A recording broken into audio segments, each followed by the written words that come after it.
كان يعيش غراب اسمه سربال.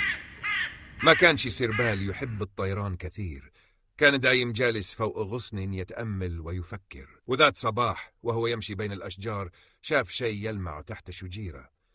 قرب يشوف، وإذا به بيضة كبيرة وملونة بألوان تفتح النفس. قال في نفسه: واه، هذه البيضة شكلها ثمينة، لازم أخزنها. بنى لها عش صغير وجلس يراقبها يوم بعد يوم، ما عاد يروح يدور أكل ولا يطير بعيد. ومع الأيام بدأ يضعف، ريشه صار باهت ونفسه قصيرة. مرة ثعلب ماكر شافه جالس، قال له: مالك يا سربال، شكلك تعبان. رد الغراب: أنا جالس أحرس كنزي، البيضة هذه ما أقدر أفارقها. قال له الثعلب وهو يضحك: وتدري إيش داخلها؟ قال الغراب: لا، بس إحساسي يقول إنها غالية.